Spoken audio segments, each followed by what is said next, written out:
মাঝে মাঝে আল্লাহ আমাদেরকে দুঃখ কষ্ট দিয়ে পরীক্ষা করতে চান, এগুলো আমাদের জন্য খারাপ নয়। এই দুঃখ কষ্ট বিপদ আমাদের কোমরকে সোজা করে, আমাদের পায়ের মাটিকে শক্ত করে, চিল্লায় বলেন ঠিক কিনা? প্রতিকূল পরিবেশে কিভাবে বাঁচতে হয় এই দুঃখ কষ্ট আমাদেরকে শিখায়। এজন্য মুমিন বান্দার বৈশিষ্ট্য হচ্ছে দুঃখ কষ্ট বেদনা জ্বালা এগুলোতে সে আপসেট হয় না, সে হাল ছেড়ে দেয় না, সে ভরসা রাখে একজনের উপর, চিল্লায় বলতে হবে তিনি কে?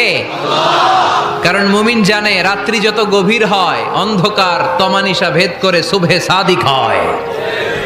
মুমিন জানে গর্ভবতী নারীর পেটের ব্যথা যেই দিন বাড়তে থাকে ওই দিনই নতুন মেহমান আগমনের সময় ঘনাতে থাকে। মুমিন জানে তার জীবনে দুঃখ কষ্ট বিপদ যত বাড়তে থাকে সুখের দিন কাছে আসতে থাকে। এজন্য মুমিনের হারাবার কিছু নেই। ফা ইন্না মাআল উসরি ইউসরা,